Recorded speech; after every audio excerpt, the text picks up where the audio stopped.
All right, we are back. Welcome, everyone. This is Howdy Partner, and this is a show where we like to talk about some of the cool things that our partners are doing with us here at AWS. My name is Andrew Park. I'm a partner solutions architect here, focused on working with our partners to build capabilities around the AWS ecosystem. And today, as my co-host, I have my good friend Jeong, who will be helping me out in talking about all things Kubernetes and all things open source on today's show. And today I'm super excited to have our friends from Nirmata, Jim and Ritesh, talk to us about the things that they're doing with Kubernetes and also some of the things they're doing over at Nirmata. So super excited for today's episode. And so if this is your first time tuning into the show, make sure to subscribe because we go live every Wednesday at 2 p.m. Pacific. And we basically have partners every single week, so make sure you don't miss out there. But Young, so to set some context for today's show, there's this concept of policy management within Kubernetes. And then there's also this concept, also known as like policy as code, that surprisingly, a lot of people aren't as familiar with. So could you give us a little intro on kind of what that means and why it's important in the context of Kubernetes? Yeah, I mean, if you really think about you as an enterprise or you as a small shop, any customers or developers of any size, and you have probably been using Kubernetes for a while, you want to think about being able to manage your Kubernetes clusters, and you may have different teams within your development teams that are using or utilizing Kubernetes. And you want to, as an organization, ensure that you have things in place for things like compliance, governance, management, that type of things, different policies that you want to apply to make sure everything is within your organizational needs and organizational requirements. So that's where the different policies comes in. And you may or may not have heard of different types of policies that you may encounter while using Kubernetes, things like network policy, resource usage, consumption, maybe tagging are some of the examples of things that you may consider when you're managing your policies. And to make it easier for you, there's also this concept of policies as code. Think of it as a policy equivalent of the term you may be familiar with. That's kind of one of the key points of architecting on the cloud, the infrastructure as code. So infrastructure as code is basically codifying and making it easier for you to automate and maintain or manage your infrastructure components or provisioning or managing, scaling up and down. So think of in that realm of how codifying things for you to manage your policies within Kubernetes will make it easier for you to manage, automate, and being able to oversee the whole overall picture. And I guess just to add to that as well, so natively within Kubernetes, sure, you can set things like network policies, things like that, but there isn't really a native way to enforce those policies, especially if you have like mutating resources or if you need the ability to generate resources on the fly as your environment changes.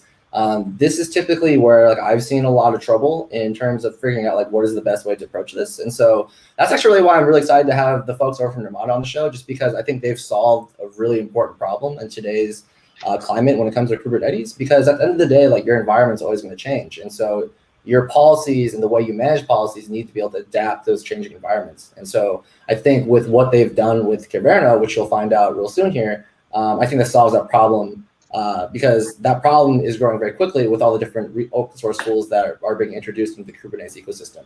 And so with that said, Jim, Ritesh, who are you guys? What do you guys do? And tell us more about Nirmata and Kubernetes.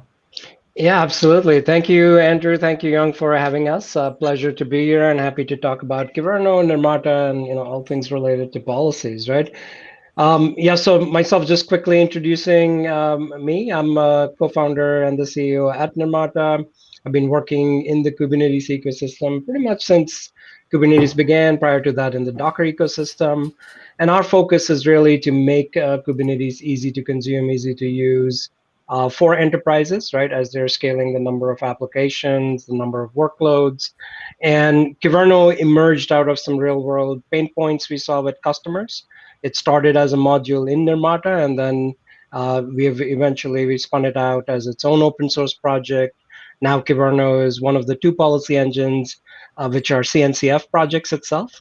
So we donated Kyverno to CNCF last November, and it's taken off in terms of adoption, usage, and just popularity because, like you mentioned, of some of the key pain points and problems it solves. So happy to dive into that. But before I do, I'll let Ritesh introduce himself as well. Hey everyone, I'm Ritesh Patel, also a co-founder at Nirmata, and like Jim, been in the Kubernetes and ecosystem since 2015, and before that, Docker ecosystem. We've seen the ecosystem grow over the years, and to what it is right now, as more and more enterprises are adopting Kubernetes. So at Nirmata, I mainly lead, our products and marketing. And super excited to be here. We're along with Andrew Jeong to kind of share what we have. So maybe Jim will kick things off with Kyverno, and then I'll go after him and show you what we're doing at Nirmata. Sounds good. Yeah, so I'll share my screen as we're chatting, and I'll, we'll browse through the Kyverno docs. We'll take a look at it live. I'll install it on a cluster, so we'll see it in action itself. But just going directly to Kyverno.io is where our main site is hosted. There's documentation, sample policies, and we'll browse around and kind of go through that, right? And feel free as questions come up, of course, from the audience. Let's keep this interactive. So feel free to interrupt anytime.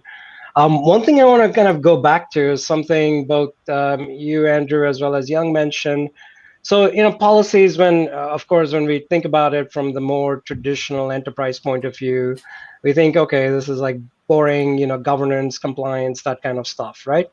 But if you see where some of the power of Kubernetes is, it's really in this declarative configuration management.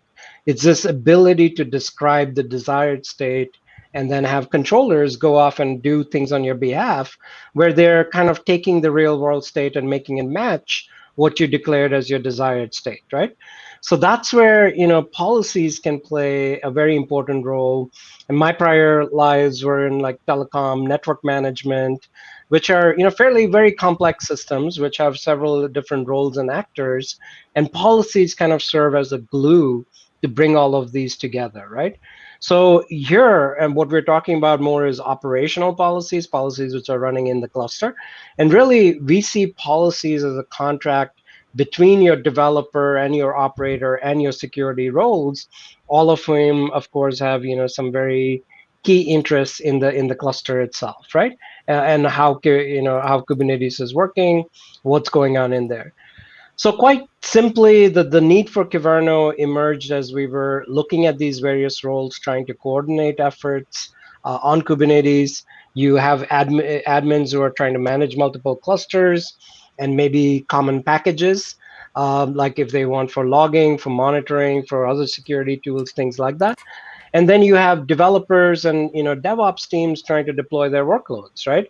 But who owns what part? How do you make sure everybody can do their jobs without kind of tripping on each other?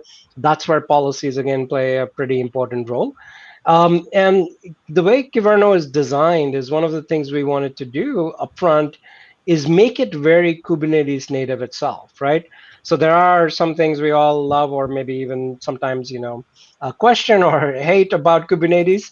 But for whatever it's worth, being a Kubernetes policy engine, we wanted to make sure that Kyverno really adopts the best practices, all of the idioms, the patterns that you see in Kubernetes. It should look very familiar. In fact, Kyverno policies are first-class Kubernetes resources, and some of the things I'll show is how Kyverno policies themselves can be, going back to what Jeong mentioned as policy as code, how you can apply coding best practices, things like GitOps, things like tools like Customize and kubectl, they can be used seamlessly without any additional learning curve, right?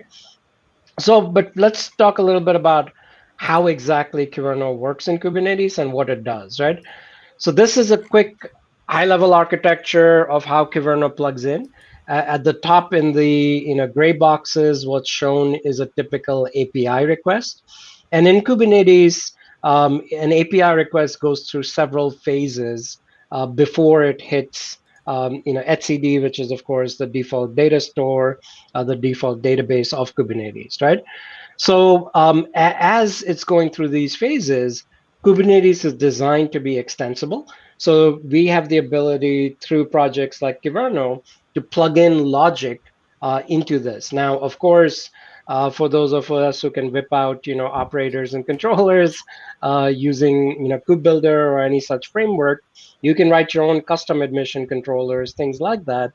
But for most users will want to use something where they can, again, just like with Kubernetes, they can declare intent and then have an engine or controller work on their behalf to fulfill that intent and to make sure things are working correctly, right? So Kyverno plugs in when you install Kyverno, and we'll see this live. It installs itself as a mutating and a validating admission controller, which means every API request that goes through this, chain of control that we've seen over here, it will pass through Kyverno. Or Kyverno has the ability to intercept that, and there's this object that's passed from the API server called an admission review request. And Kyverno can inspect that against its cache of policies and then send back an admission review response back to the API server. So what this means is, like, let's say, and the way this works is mutation happens first because you want to validate, of course, any changes that are happening. So if Kyverno is installed, it will get a webhook, it will get an HTTPS request, and the payload will be the admission review. Kyverno will internally consult its cache of policies, which are configurable, which are things that you would set up. And then based on that, it will make a decision to say, okay, do I need to update this? And then, of course, there's a schema validation phase. So Kubernetes itself will make sure that the results from the mutating admission phase are valid. And then after that, there's the ability to validate the end result from all the mutators to see should this request be allowed. And Kyverno can again make a decision there through your configured policies, through whatever you plug in, to be able to say, yes, allow this request, or no, deny this request, with some useful feedback and errors and things like that, right? So that's at a very high level how Kyverno plugs in and works. There's a lot of other things into Kyverno. There are background controllers like the policy controller shown over here. It will periodically scan even existing workloads. So just in case there happens to be some situation where you don't have a policy and now you roll out a new policy, how do you audit existing workloads, right? So Kyverno will do background scans and then will create violations or reports based on those results. There's also and Andrew, you mentioned this briefly, is that there's the ability, which is a lot of fun, to be able to now dynamically generate configurations. So that's the generate controller in Kyverno, which what it does is it can react to certain triggers. Like a classic one, and I'll show a quick demo of this, is if you create a namespace, there's like about half a dozen to a dozen different things that you want to configure for that namespace to really secure that namespace and make sure that it's isolated, it has all of the right, built-in policy objects, things like that. And Kyverno can completely automate that. So you basically can go to a namespace as a service type of model, which works really well without, too much more complexity, to allow folks to create namespaces, but follow certain rules, certain, policies, again, or whatever best practices you want to establish for your organization. So that's at a very high level how it works. I don't know if there are any questions or thoughts there, but otherwise I'll dive into installing Kyverno itself, and we'll take a look at it live. Yeah, so I guess just a quick question for me, I guess. So because you're responding to any calls that are made to the Kube API server, so with Kyverno, you could basically create any policy that has anything to do with your Kubernetes cluster, whether it's a namespace, whether it's locking down like an RDS instance. So Kyverno really does have that level of flexibility because basically it's scanning for any API call made to the Kube API server, correct? Absolutely. So yes, everything in Kubernetes goes through the API server because I guess everything's API driven, which is great. And resources are very descriptive based on the declarative nature. So anything flowing through the API server, and what may not be so obvious is even if you do an exec to a pod, there's a connect request which is sent to the API server. So Kyverno also has the ability to intercept that, and you could say, okay, maybe in my privilege, nobody should be doing an exec into a pod in kube system, right? So stuff like that becomes very trivial to have, and we have those policies. Most of the ones you would want to run in production, they're all available in our policy library. So that becomes super easy. Like you mentioned also, it's not just about the built-in capabilities of Kubernetes, Right, but right. very, quickly Kubernetes is becoming the control plane of everything, right? So you can now model clusters, even if you want to create clusters through CAPI, you can do that with using Kubernetes as a control plane. With CDK8S, you can kind of provision and manage cloud services. Crossplane is doing some interesting things with composites and things like that there.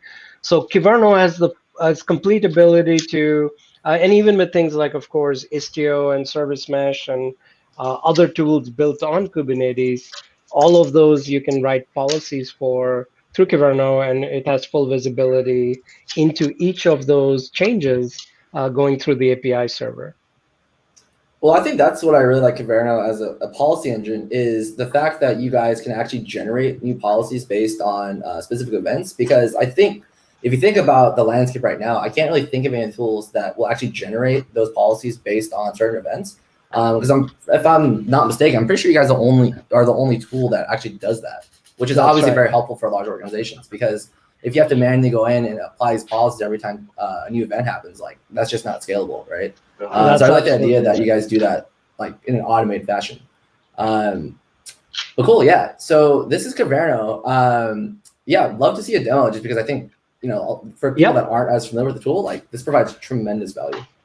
Yeah, no, absolutely. And yeah, the generate capability, you're absolutely right. I mean, it's not just about security and enforcement and validation, but it's being able to generate things on the fly to have that level of automation.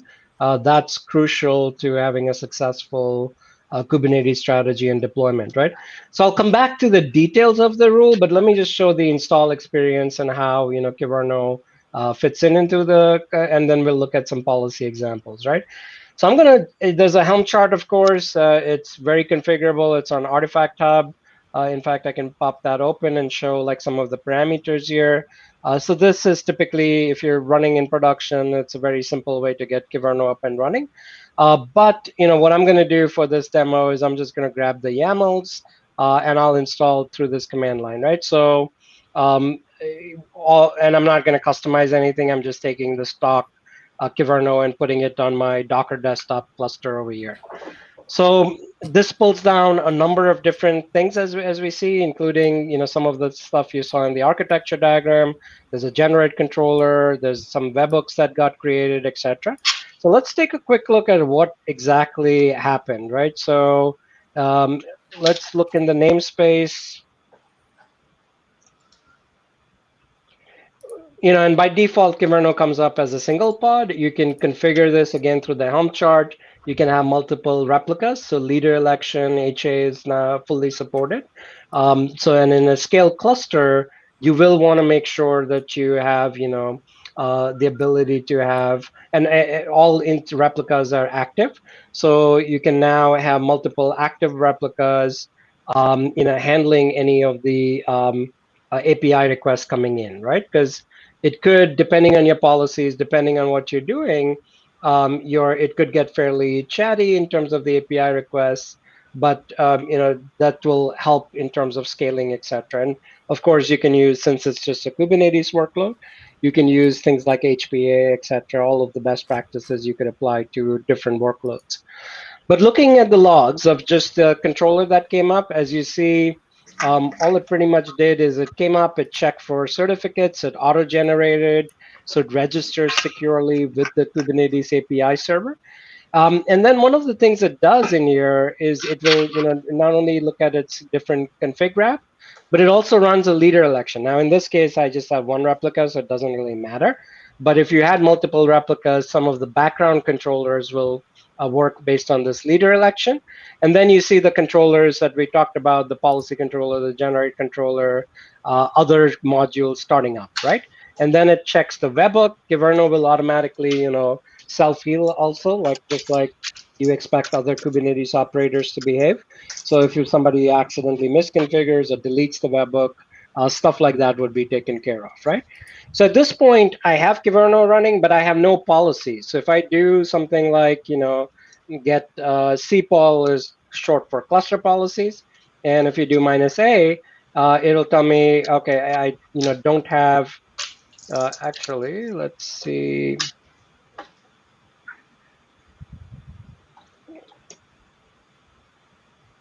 Yeah, it should, it will tell me that, I don't have any resources right now. Once, although Kyverno is installed, it recognized the resource type there, but it's telling me that, there's nothing found, right? So let's go ahead and install some policies and see what that looks like. And then we'll dive into the policy structure itself. So I'm going to hop on into in the site. I'll go to the policies tab. And here I see there's about 70 different sample policies to browse through. So quite a lot. This is all searchable. In fact, somebody from the community just asked for this policy, which we created a couple of days ago. So with Kubernetes 1.22, a number of different APIs are going to be removed, not just deprecated, but fully removed. So this is kind of the last warning to go ahead and replace things like if you're using ingress, but if you're using v1 beta 1 ingress, you need to move to v1 ingress, right? So because these otherwise are just going away and your workloads will stop working if these are not updated, right?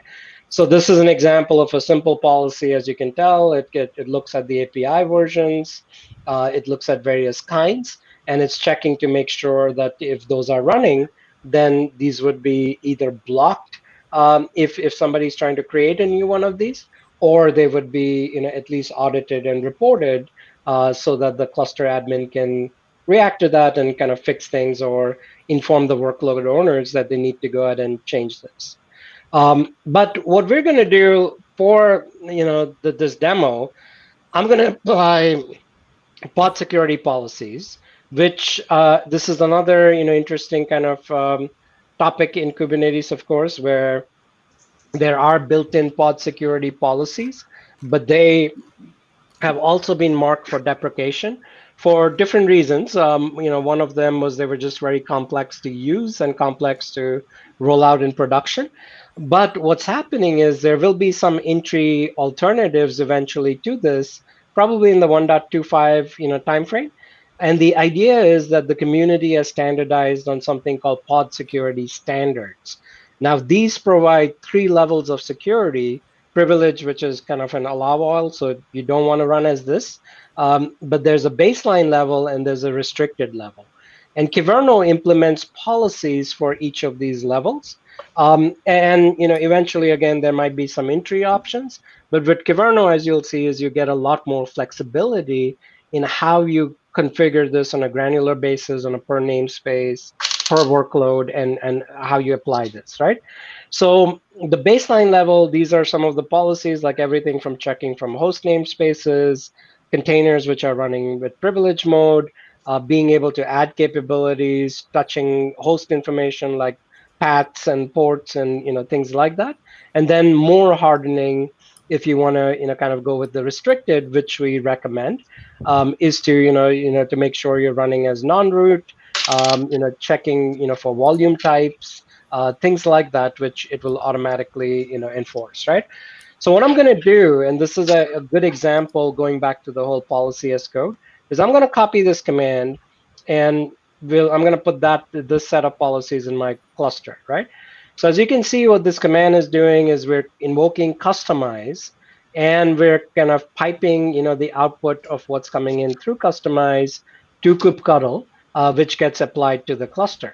So it installed a bunch of policies here, but let's actually go and take a look and see what that customization is doing and how this works behind the scenes, right? So I'm going to go to the repo where these policies are shared. And if I look at pod security, so there's other policies here, but if I look at pod security, I see that there's a customization. And if I look at that customization, all it's doing is it's pointing to restricted. So let's go back to pod security. Let's look at restricted. And I see there's another customization, which is how customize works. And then that customization file is saying, hey, include everything in baseline, but then here are all the policy resources I want. And then in addition to that, patch these. So replace, if you see spec validation failure action, make sure it's set to enforce in all of these policies.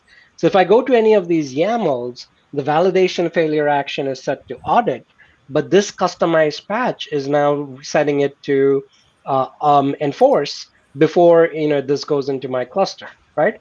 So this is a good example of how Kyverno policies are super simple to manage through Git. You can apply GitOps, pick your favorite GitOps, controller, use any engine that you want. But then these, resources can be versioned, can be managed in Git. The policies, you can then apply things like customize. Of course, you could bundle this into a Helm chart as well if you wish. But through GitOps and through customize, there's a lot of flexibility we see with customers that they're able to use and leverage in how they manage these policies, right? So that's one quick thing to see. So now that I have, previously I did not have any policies. If I did get cpol, let's try that again. We should see all of these policies are configured, and they're set to run in the background as well, and to enforce on, at the webhook level, right? So we have these policies. So let's see what they do and what they're gonna, mean to my cluster and how this helps with security. So I'm to demo that, I'm gonna go to the site I like for demos called Bad Pods, right? And as the name kind of implies, and we'll pick the baddest of the bad pods here.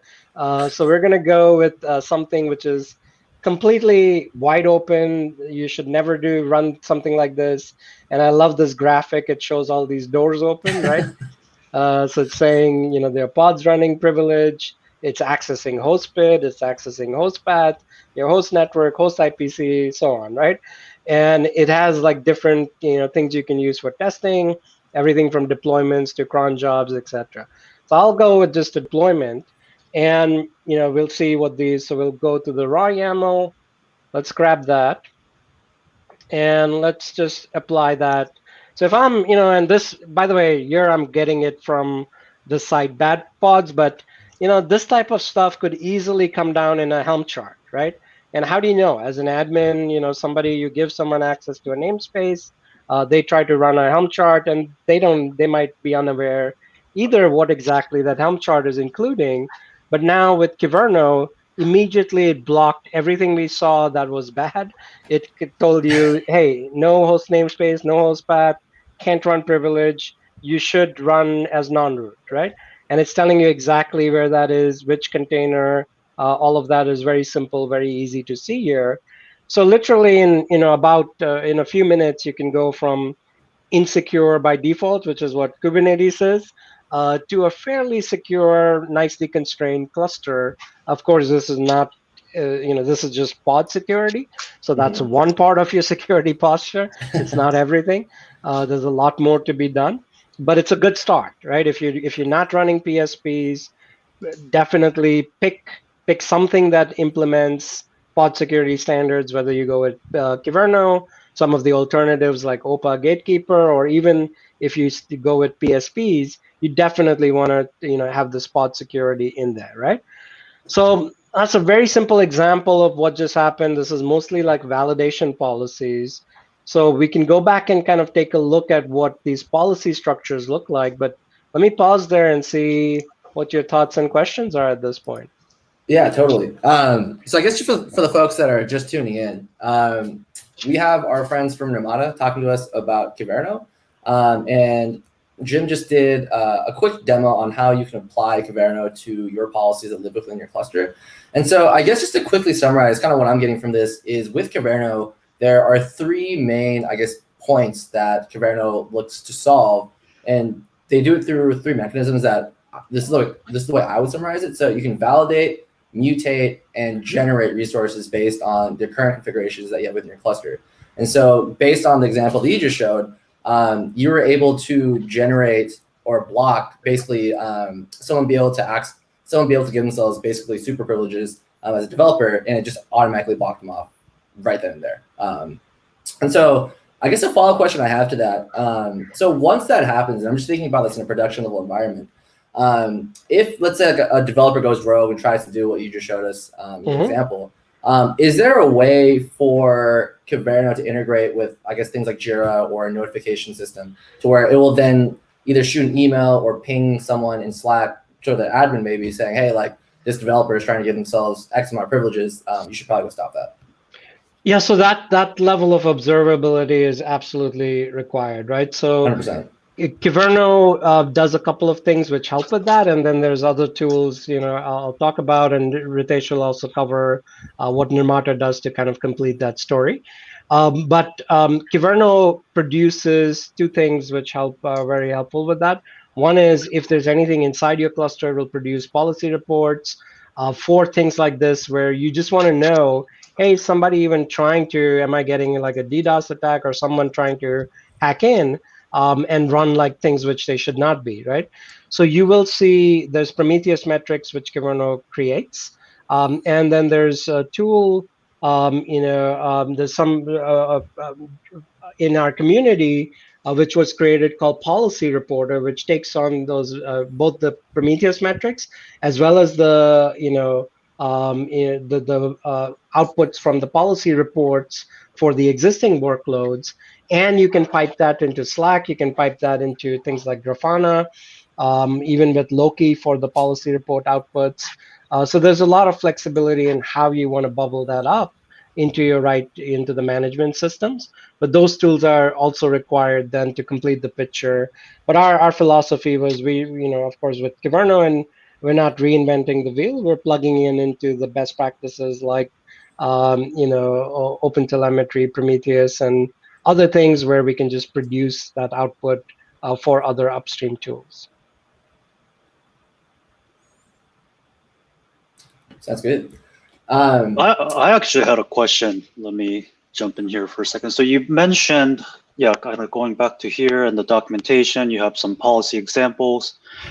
And I think you mentioned something about a community member kind of surfacing one of the policies. Mm-hmm. Is there an opportunity for the whole community to kind of shape some of the more popular use cases into these policies and kind of help you Absolutely. grow that documentation? Yeah, so this policy, like a couple of things to point out, right? The policy library is all part of the Kyverno project. It's driven by the CNCF. We have if you're on the Kubernetes Slack, if you come to the Kyverno channel, it's fairly active.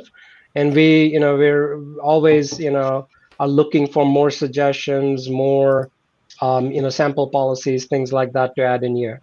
So one new thing we've started doing, which will populate over time, is also collaborating with other projects like Cert Manager, Flux. So there's some sample policies for Cert Manager if you want to do things like restrict issuers to your corporate issuer, right? Instead of keeping it wide open and letting somebody come in and issue certificates which should not be issued. So things like that are happening in the community itself, and there's a lot of collaboration going on there. What I mentioned is, Frank Jogile, he created a policy reporter which takes some of these outputs from Kyverno and creates a graphical interface, as well as can pipe it into Grafana, into Loki, and all of these kind of, even I guess if you want it in your Discord, it can push things there, or Slack, whatever your preference is, right? So pretty interesting tool. And in fact, he has, he wants to donate it to the Kyverno project. So we're going to bring this entry very soon and make it part of the Kyverno project itself. So out of the box, you get, local UI, and you get some of these, capabilities to sort of push your data and other things, your outputs from Kyverno upstream.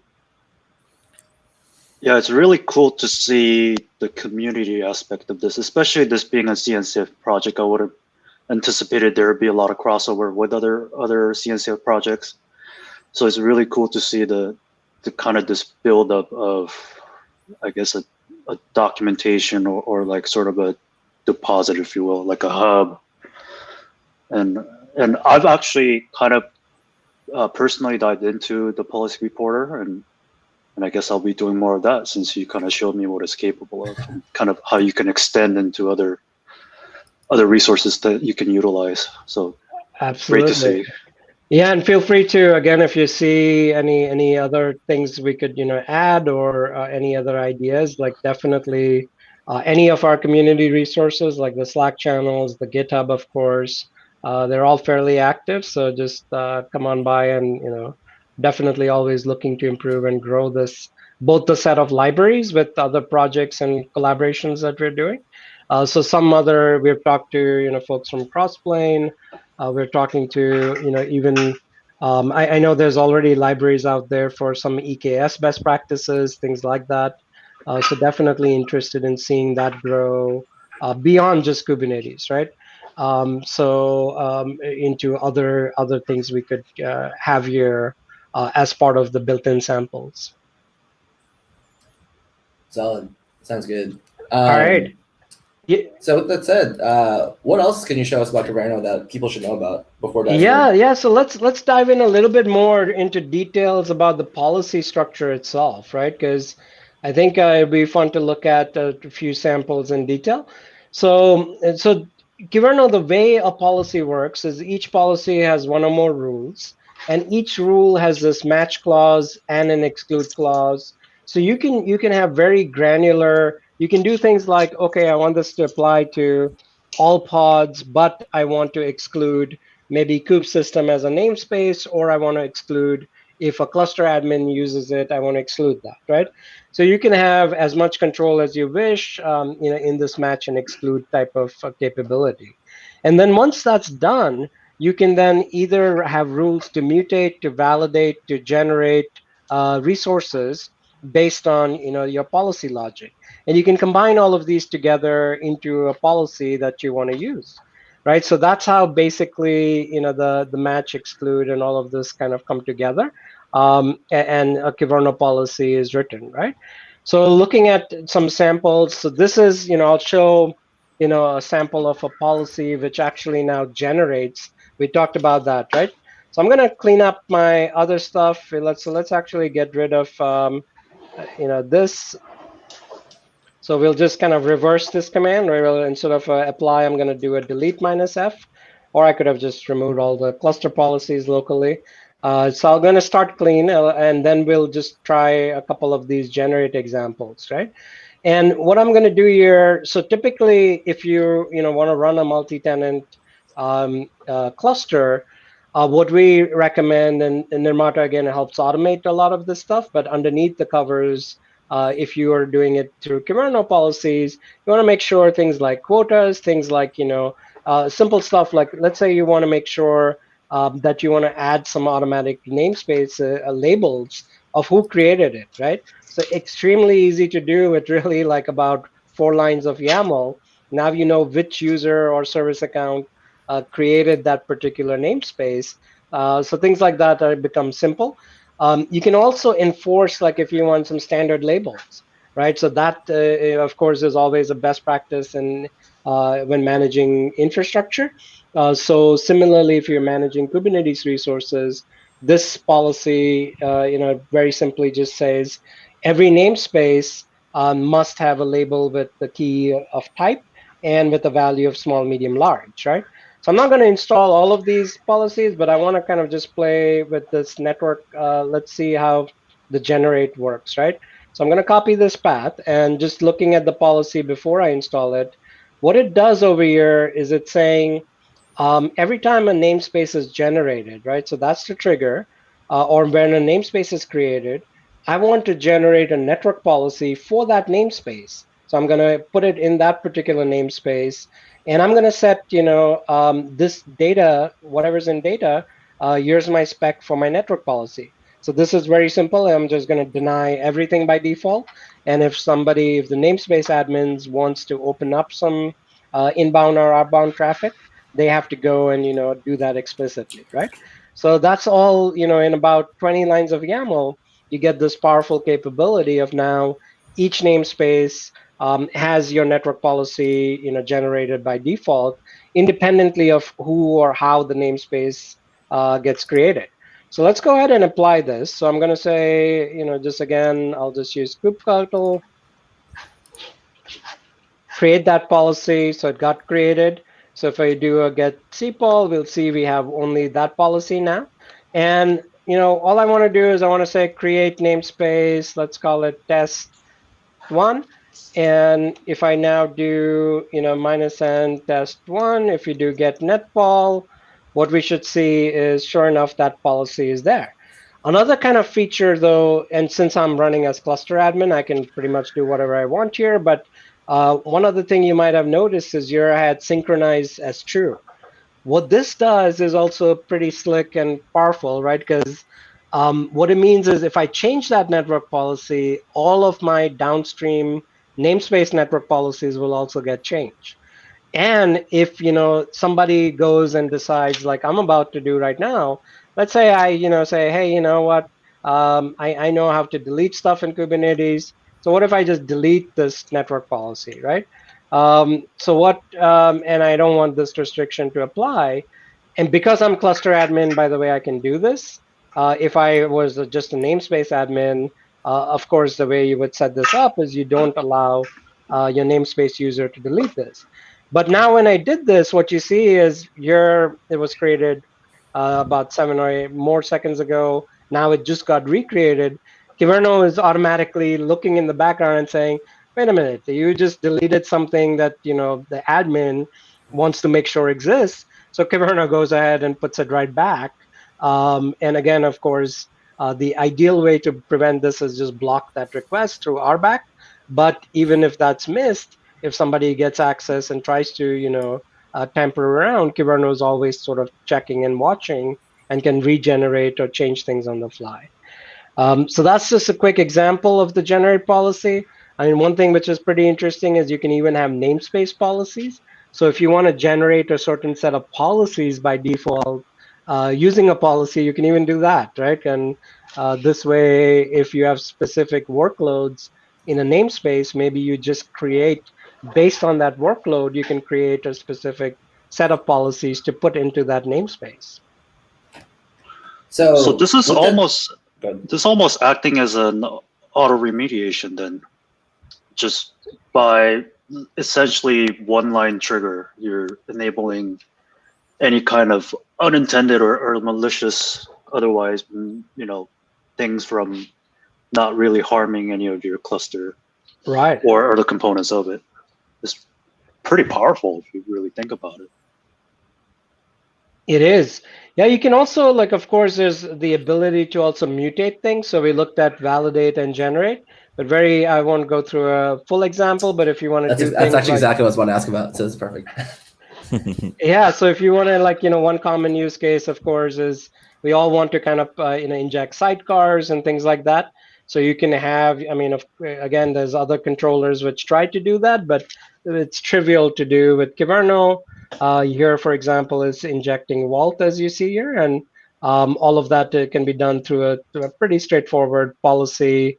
There's other mutate examples also in our policy library.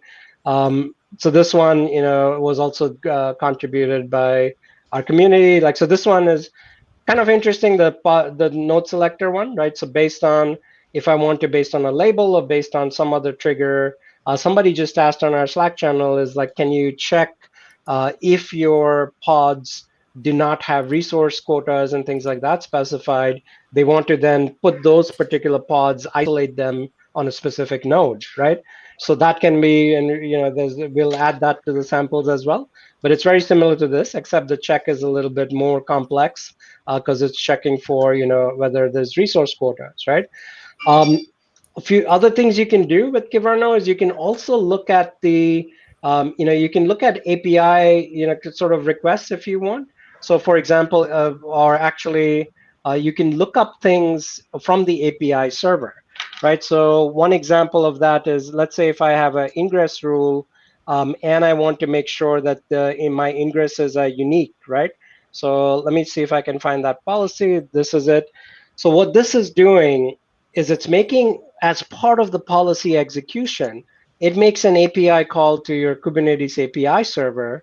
And by the way, oh yeah, one thing about Kyverno I should have mentioned is because it's a Kubernetes resource and the schema is declarative, you get built-in help like in Visual Studio Code, things like that, right? So it's showing me here what a URL path is. And you can also do this through kubectl explain, but it's nice to have the integration if you're running your Kubernetes plugin in VS Code. So this way you get, kind of exactly what you want to do for each field. But going back to this policy, what it's doing is it's making this API call, so it's querying all ingresses, and then it's applying a James path expression to just get the host names out of him, right? And then it's checking and saying, in my incoming request, if this request happens to be a create, make sure that ingress name is not already used, right? So again, in about 20 or so lines of YAML, you have a very powerful capability which Kubernetes doesn't do by default, and you could spend hours troubleshooting problems like this. You, with a simple policy, you solve that problem.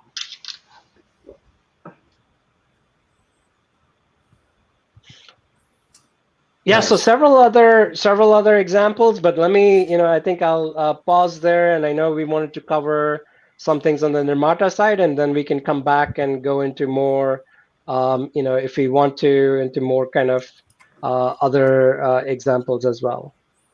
Yeah, I was going to ask, just because Kyverno is such a flexible tool for Kubernetes resources, I just wanted to ask, what are some of the most common use cases that you see with Kyverno today? Just because it is so flexible that I feel like it's just such a broad, such a broad question. Right. Yeah, so certainly pod security continues to be probably the number one use case, which makes sense. But then maybe as important is managing namespaces, making sure that labels and just having some cleanliness and proper hygiene in your clusters. That's what admins end up using. So generate policies are very popular, as you can imagine. Sure. For not just namespaces, but even if you create a service, being able to sort of generate things like automatically for them. There's another kind of interesting set of policies for even like managing things like workload identities, right? So one thing we didn't get into is Kyverno can be extended through config maps. You can have data-driven policies where you kind of externalize your data instead of hard coding your data in your policy definition itself. So that way, what you could, checking things like, how do you make sure that, you only a particular image, a pod with a particular image can use a particular service account in a specified namespace, right? So now you can control all of that. So that's a little bit more advanced, but those sort of use cases are emerging quite rapidly and being shared in the community. Yeah, and Jim, one interesting use case we heard recently around AWS was for the load balancer service. Interesting. So interestingly, as developers are using, on AWS as they're creating services, they end up creating load balancer services. But you want to make sure that for a lot of these services which are internal in dev tests, you want to make sure that load balancer endpoint is not public, right? 100%. And that can be driven, typically is driven through annotations in when you have a load balancer service. So if you want to enforce that, you can use Kyverno to ensure that a load balancer, only a private load balancer type service is configured, right? Otherwise, it becomes from a security standpoint.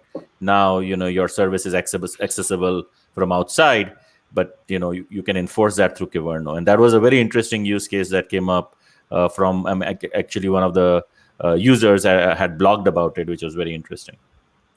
Nice. And then one other question I had too was, when it comes to workloads on Fargate specifically, are you guys seeing a lot of adoption with folks using Fargate on EKS? We've definitely seen within our user base interest in Fargate. We haven't seen as much from a Kyverno standpoint yet.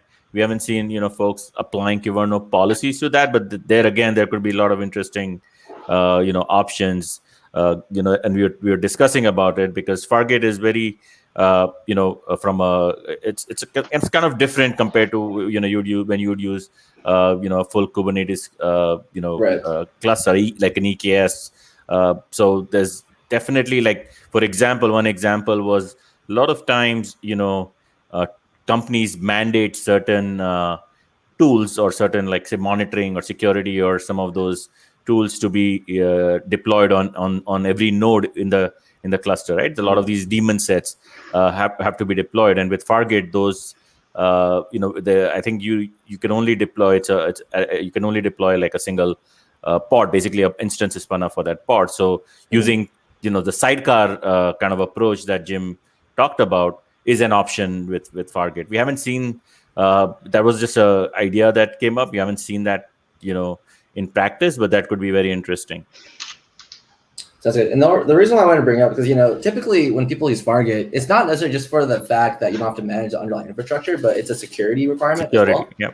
Totally. So I was just thinking, like, if you pair Kyverno with your workloads on Fargate, I just feel like there's just so much value there. I haven't tried it myself, obviously, and I haven't seen it with customers, but just thinking about Jim's demo and applying those principles to Fargate workloads, I just feel like the value is just immense. Yeah, definitely.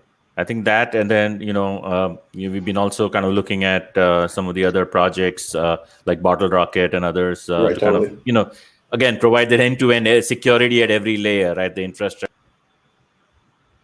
Oh, did we lose Ritesh? It looks like.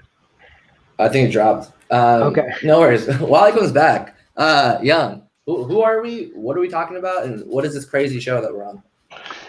Yeah, so we're on Howdy Partner. This is a Twitch show from AWS. Just here to highlight our part. Oh, there's Ritesh back to our regular programming here, but I'm just going over the Howdy Partner show. So we're here to essentially highlight what our partners are doing.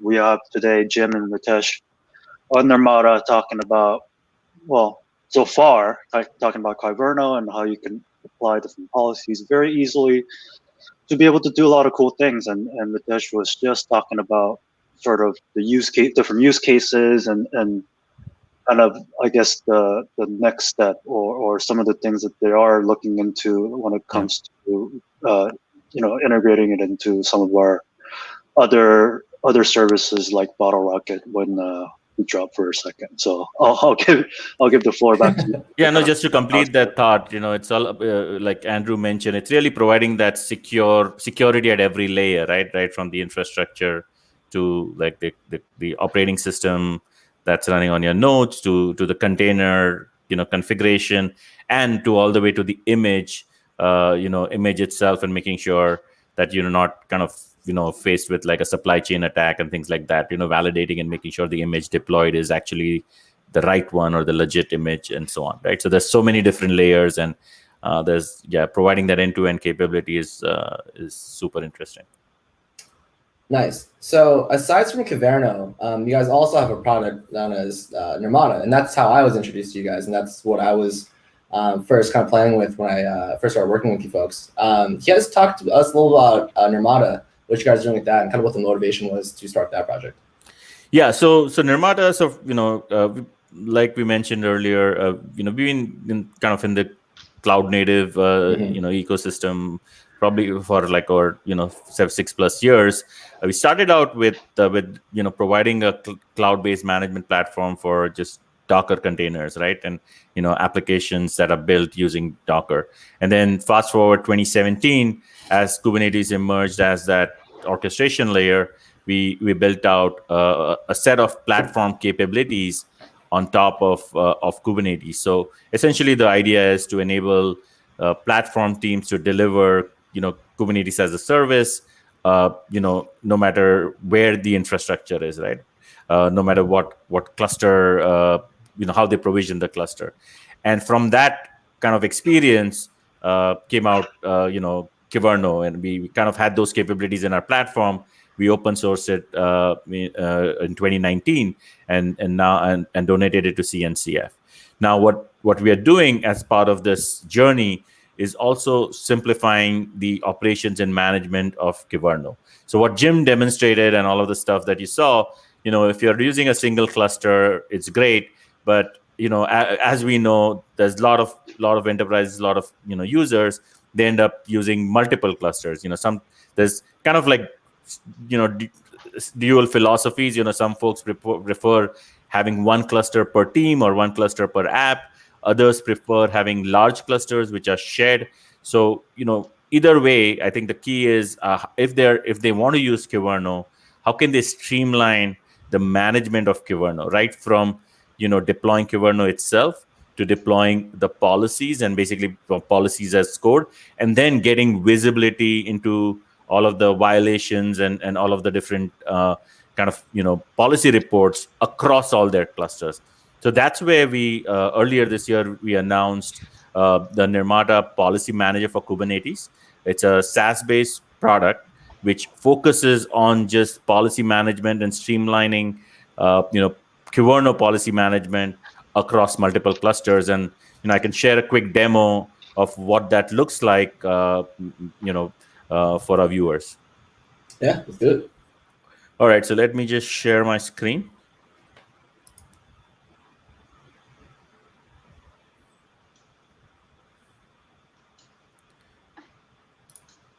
All right. So this is just I should mention this is in limited availability right now. I think there was a link flashing earlier or will be flashing on the screen. It's if you want to get access to this, if you are a Kyverno user, we would encourage you to try it out and provide feedback and let us know if this helps. But you can just go to our website and register for it.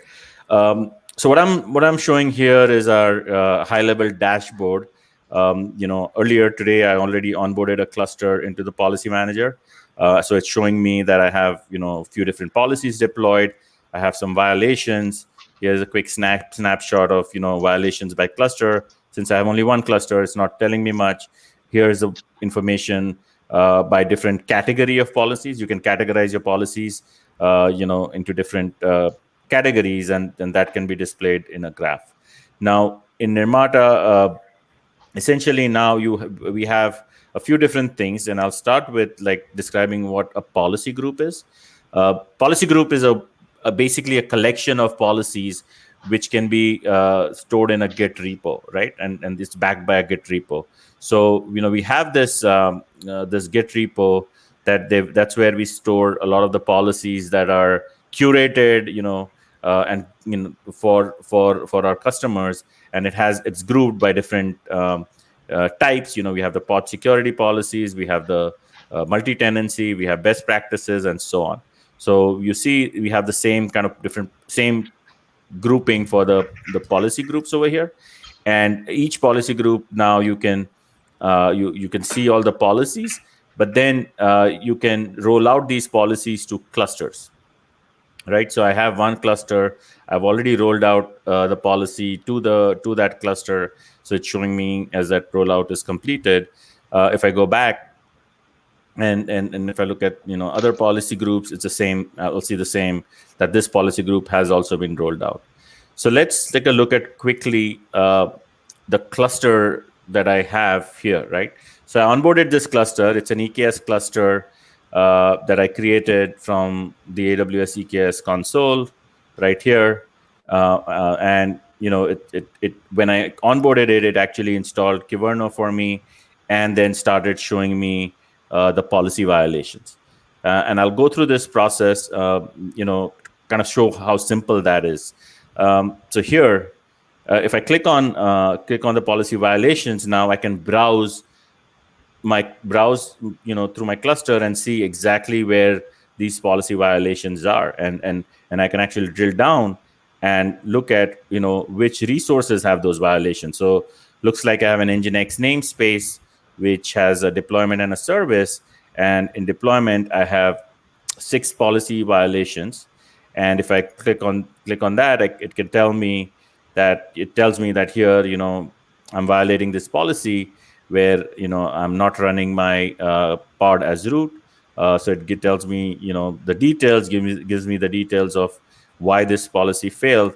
And, and going forward, what we are looking to do is integrate this from Nirmata to, Slack, Jira, all of that, to close that loop with these kind of violations. So it's pretty straightforward from that perspective, to kind of view your policy violations, and then these policy violations can be forwarded as alerts to your through Jira or through Slack or through any of your through email and so on, right? One other thing you can do quickly, right, if you have, let's say, these policy violations and you want to share that with your team, right? For example, an admin wants to kind of share this with the developers. They can do it from here. They can pretty much select the recipients or enter the recipients, and it will send them an email saying that, this violation, your namespace or your application has these policy violations. You go fix it. You can also schedule this periodically if you want, right? So it gives you that automation where you can now every week or every few days, if you can send out a report to your development team to kind of give them an update on what their posture is in terms of policies. Nice. And then just a quick question. So from my understanding, as long as you can install the Nirmata agent onto your cluster, it doesn't really matter where the cluster lives, right? As long as it's up and running, all of those policies will show up in this dashboard, correct? Yes. So I'm going to walk you through that right now. It's pretty straightforward. So I have my cluster. This is another EKS cluster I created. It doesn't have anything installed right now. It's it just has one Nginx application and some on the default namespaces. To add that cluster, I can go through this flow right here. So I'm going to just call this EKS demo 2. Click on next, and it should give me instructions to download the controller that we just talked about. So here is a YAML file that got downloaded. I'm just going to copy it from my downloads folder to this folder, and then apply this to the cluster, right? So this is what actually creates the Nirmata controller and make sure that it has the right privileges to deploy Kyverno and the policies that are used by Kyverno or that are applied. And we'll see in a few seconds it will go through that process, right? And this could take a couple of minutes, and while it happens, we can talk to this. But at this point, what's happening, and I can go through here and look at like the namespace, and you can see it'll actually start deploying the Nirmata namespaces there, and shortly you'll see the Kyverno namespace get created, and so the Kyverno namespace is created. It'll deploy the Kyverno controller, so it'll take care of all of that for you. And then once the controller is deployed, it will actually go ahead and deploy the policies. And the reason it will deploy policies is because in these policy groups, we have tagged these policies as default, which means I want these policies to be deployed on every cluster that gets added into the policy manager, right? You can control this. If you go into these policies, you can actually control this by adding these what we call cluster selectors.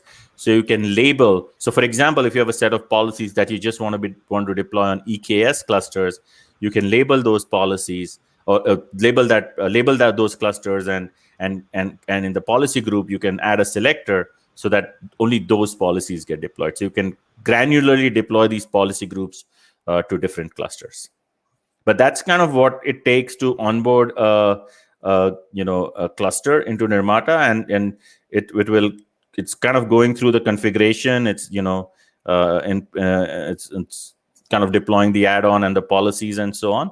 And once it's done, it should show us all the violations.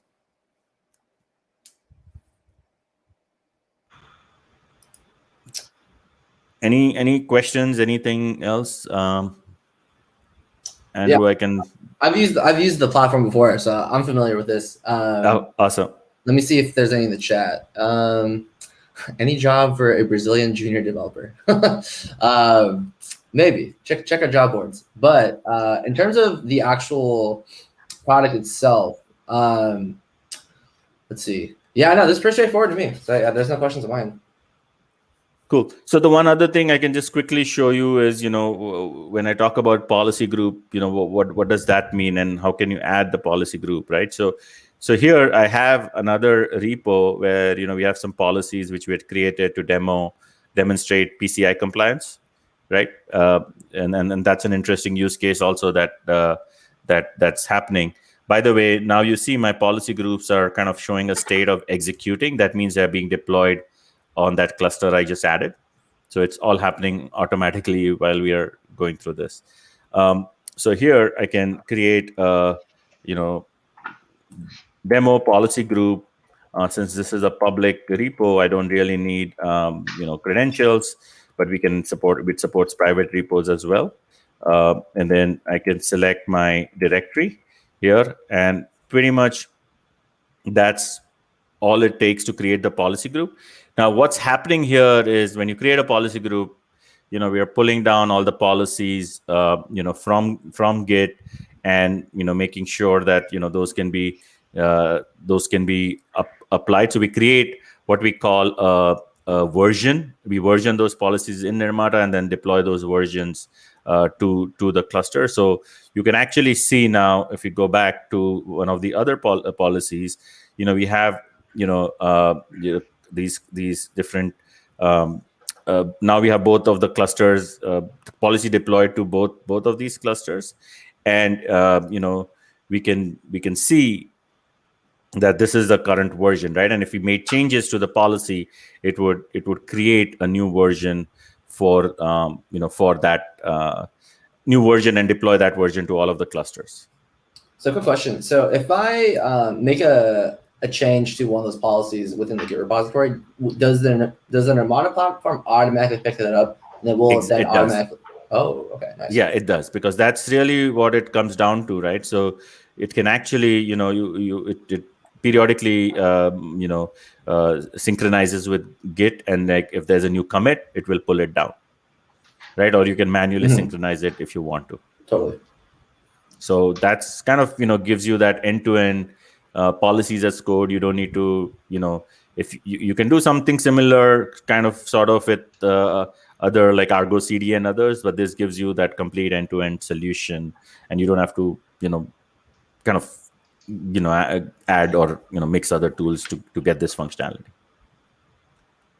So it looks like by grouping stuff, and I think you just mentioned PCI, or I can't think of any other compliance, that this gives you a chance to kind of, I guess, see if your environment is in compliant with whatever you're trying to meet, and I guess in a way you can kind of create an artifact out of this. I guess generate a report or that sorts of things. Yeah. So some of those, kind of.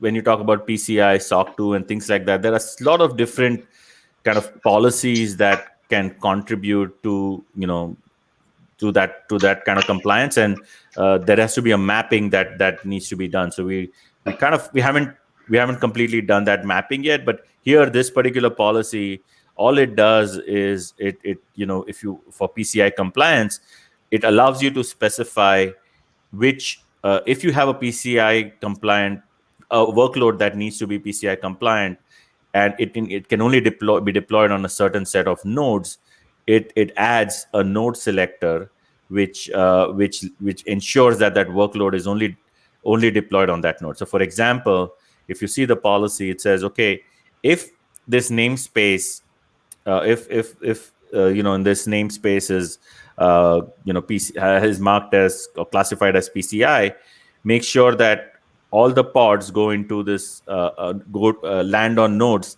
that have encrypted SSD, right? So that's kind of you can do that right now. We don't have the mapping yet to the various compliance standard, but definitely that's kind of the direction we are headed to. Sounds good.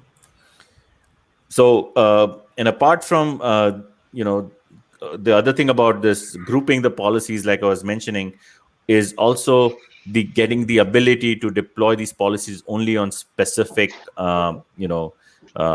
groups of clusters, right? So for example, now that I have this policy or policy group, it's not deployed anywhere, so I can quickly deploy it to either one of those or both of the clusters by just clicking, by selecting those clusters, and it will get deployed.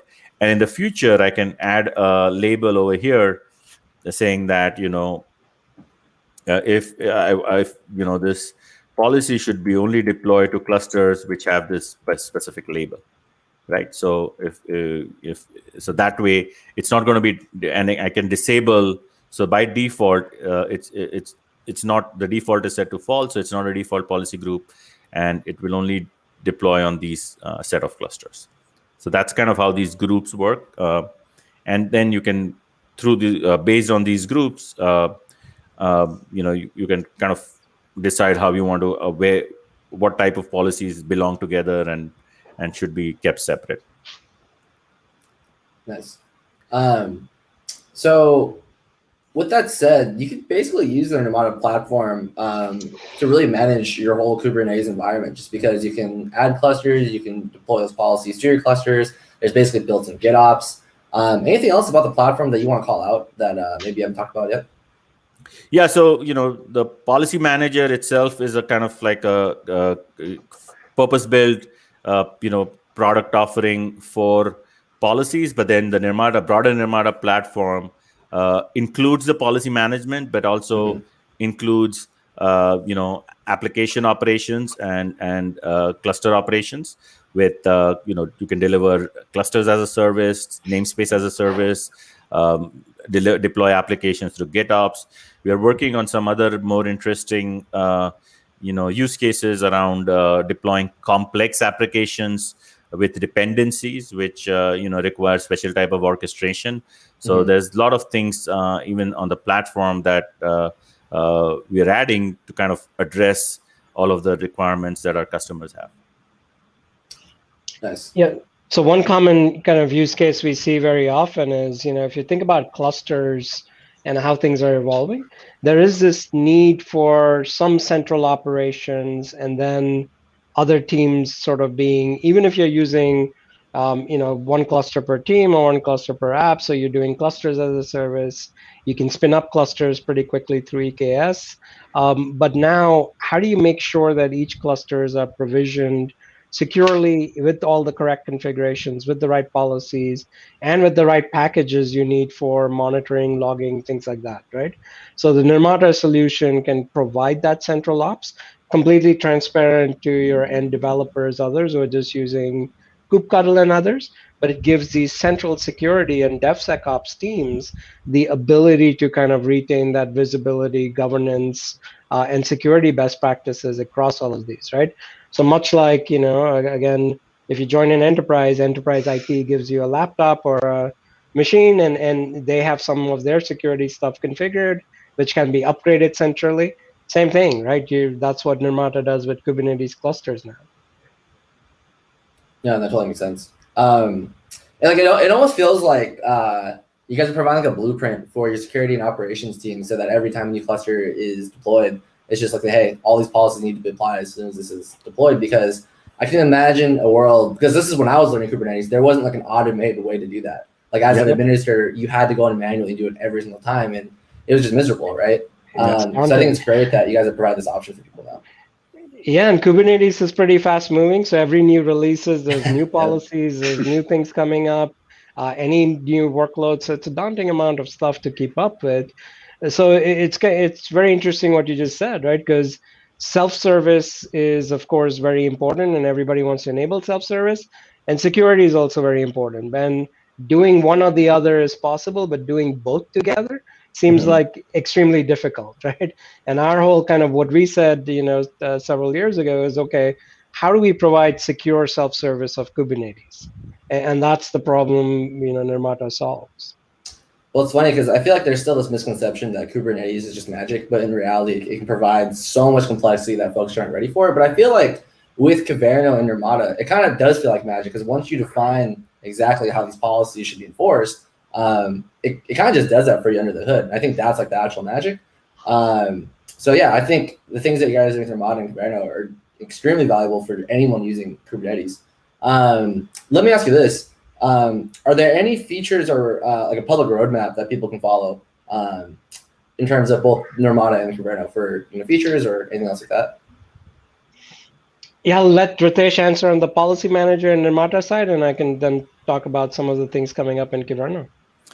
Yeah, so on the policy manager side, there's definitely a few of the things that we are already working on. We talked about, all of the kind of some of the questions that came up earlier, Jira integration, Slack integration, Right. showing history, right? So if you start using policy and if you start really thinking about from a compliance standpoint, you don't want to just know whether you're compliant right now, but you need to have history, right? You want to know what was the compliant posture, 3 months ago, 6 months ago, 12 months ago. Are we better off now? Are we worse off? So all of that level of information is something that that through policy manager we are looking to provide. Also remediation, right? So yeah, once you have the violation, what does it mean and how do you fix that violation? If you're a savvy Kubernetes user and your YAMLs inside out, it may be easy, but a lot of folks may not know some of the advanced settings, right? A deployment or a pod, it has has tons of different properties that you need to set. So making that remediation very easy, very straightforward is another capability that we are looking to provide. Nice. Yeah, and on the Kubernetes side, there's a ton of interesting things, right? Of course, continuing to expand the number of use cases. But one thing I can quickly show, and Ritesh also mentioned this up front, is there's a lot of interesting things obviously going on from a security point of view, where with some of the recent exploits that we've seen, which have taken things to the next level of sophistication in the space, right? So there's a lot of talk, and a lot of folks trying to solve supply chain security in general. But if you kind of look at what does that mean for Kubernetes, right? So today, so far, we've had the ability to do. We talked about validate, generate, mutate, but we're introducing a new rule type, and this is so this may or may not work. It's a work in progress, but so it's not yet released, but it's coming soon in Kubernetes. We are introducing a new rule type to verify images. Oh, So wow. think about, now in your supply chain, what if you could sign an image as part of your CI/CD pipeline? Or as you're getting third-party images coming into your cluster, you can now say, okay, if you're a vendor, make sure you're giving me your public keys, which here I just created a test key, which I'm using for this demo. But now that I have that public key, I can verify that that image is signed with that key before it comes into my cluster, right? So and again, keeping in line with the Kubernetes sort of elegance of Kubernetes, we made this super simple. So all you're doing here is you're saying it's a policy, it's enforcing this, and we're checking images. It has a new rule type, which is saying any image coming from this repository, this registry, I'm going to make sure that it's signed by this key, right? So that's the idea here. And underneath the scenes, there's a project, an open source project called Cosign. I'm not Yep. sure if you guys have played with it or looked at it. It's part of Sigstore. Pretty cool stuff, right? So it integrates with OCI registries, allows, like it's showing over here, like how to sign keys, how to push, those signatures into your OCI registries. And as part of now, if you're going to verify manually, this is what it would look like, right? And if you kind of look at the output coming back, it's going to tell you, okay, this image is signed. The next step here is to get to a full software bill of materials, a full SBOM, which can be verified through admission controls, right? But let's kind of play with this. Let's see how it looks. So I'm going to install this policy, which I just showed, and I'll show just a very quick demo of what that could look like if you kind of put it into your cluster. So let me go back and All right, so we'll copy that path. We'll, again, like before, we'll do I already have a Kimono running, which has some of these new capabilities. So I'm going to install it. It accepted that policy. So if I do a kubectl get cpol, like before, I'll see that I have it should have just maybe it already also has some of the other policies we had before. Or no, in this case, this cluster just has check image, right? So now if I go back, and what I have is a image which, has been signed with that key, and I'm going to try that out to run that first. So this is actually a test image. It's in my, GitHub registry, and I'm going to just run this to see, can this image be allowed, right? And what it should do is it said, yeah, okay, you signed it, it matches your public key and it's allowed. But another thing to kind of show over here is if I do, get pods, and if let's say I'm gonna just look at the YAML, and let's grab images. We can tidy that up too. We can say I don't want to see all the metadata. So if I do that, what it should show me is not only did it get that right image from the right registry. Oops, did we do something wrong? So let's try that again. Oh, I know what, I think we have an extra S over here. So there we go. So now it shows me that it has this, coming from the right registry, and that pod is allowed to run. Actually, and what I was also looking for, and like I said, this is, still work in progress. But what would have happened if, as that policy got enforced, is it will also, they bring in the digest from that image, and it would append that digest into that image itself, right?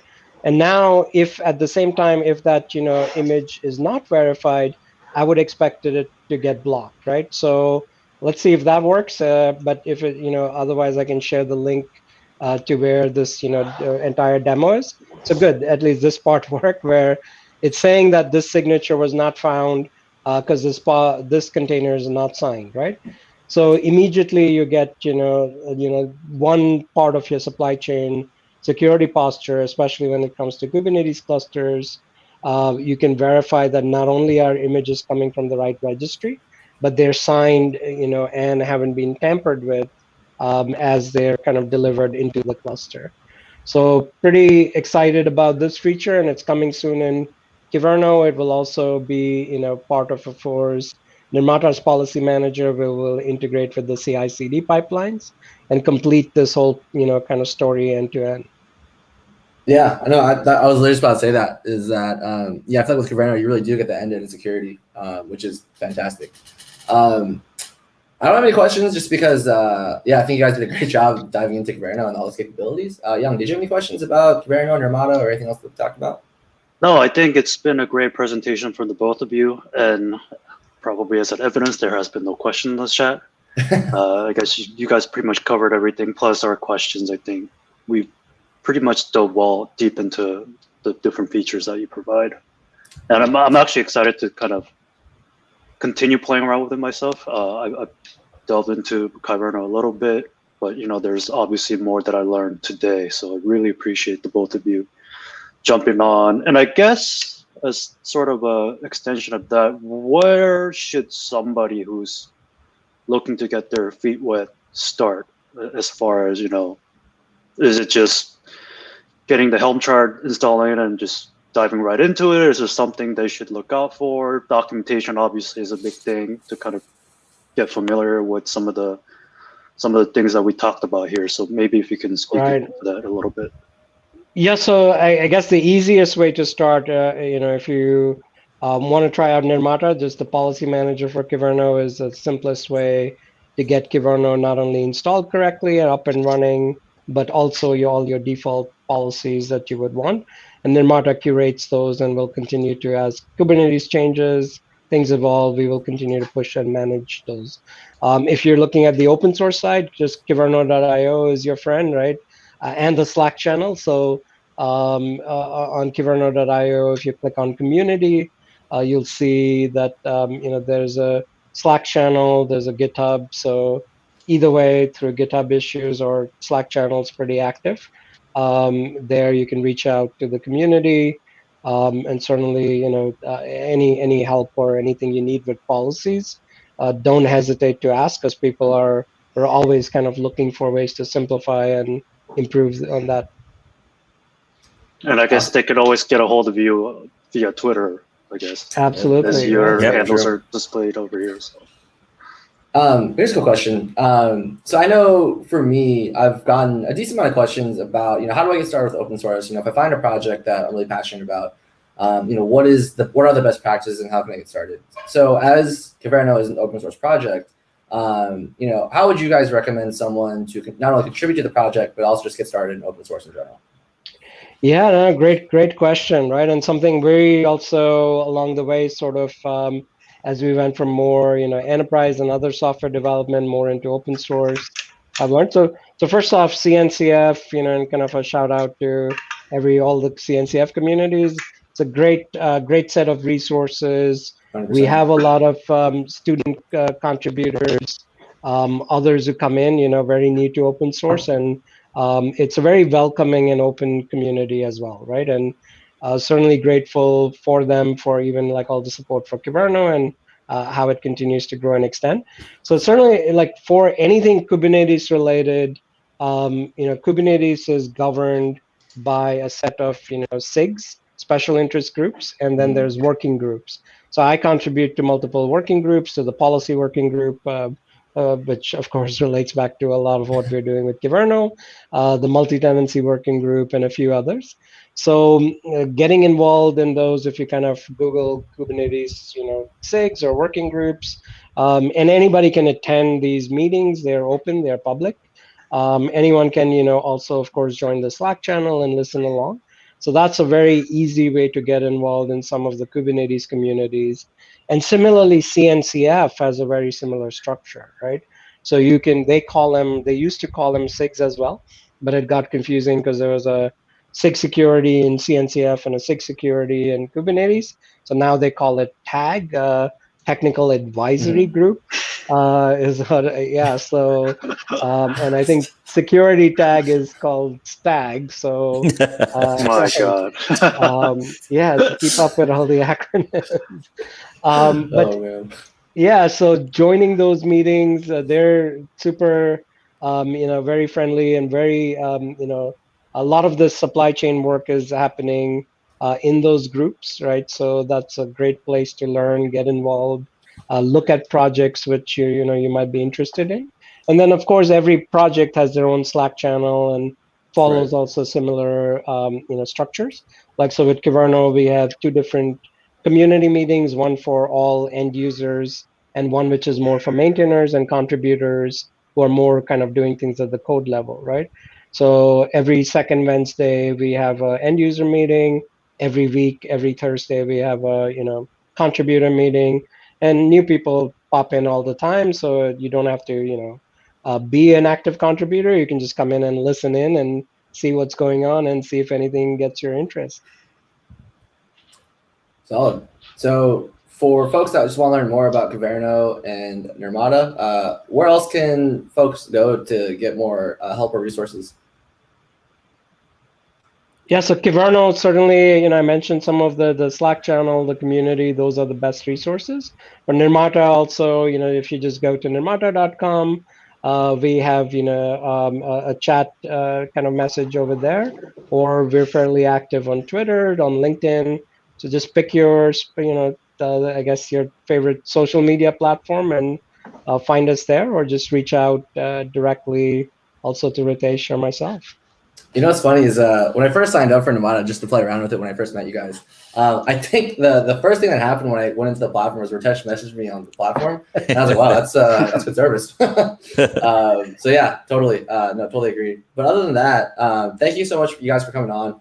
Huge fans of Kyverno and obviously the Nirmata project, and it's great to see how far you guys have come since I first started working with you guys, which was I believe like late last year. Yeah. Super excited to see what you guys do in the future. And other than that, check out Kyverno. Check out Nirmata, reach out to Ritesh, reach out to Jim if you have questions about it. But other than that, thank you guys so much for coming on. Really appreciate it. All right. Thanks, Andrew. Thanks, Jeong.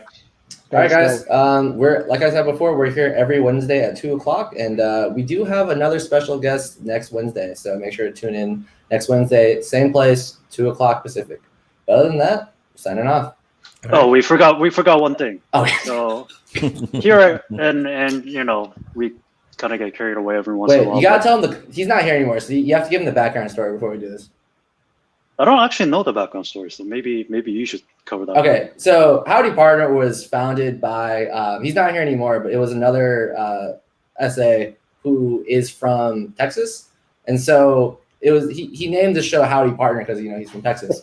And so he's not here anymore, but the way he used to sign off every episode was there was 3 catchphrases that we would end the show with just to, you know, support the theme of Howdy Partner.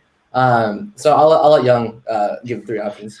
Yeah, and Jim and Ritesh, I'll give it to you guys to choose one of the 3. I mean, we've done this many times, so we've said all 3 plenty of times. So it's up to you Plenty of times to check to pick the right flavor here. But we got the first one is Giddy Up. Second one's Happy Trails, and then the third one is See Y'all Next Time. So All right. Ritesh, pick one. See y'all next time. Seems to be a recent popular choice. I'm not sure why. I don't know what that tells us about the phrase exactly, but I guess we'll go with that one. So all right. on a count of 3. 3, 2, 1. See y'all y'all next next time. All right, thanks, folks. Again, next Wednesday, 2:00, new guest. Make sure to tune in. Thanks, folks. Appreciate it. Thank you.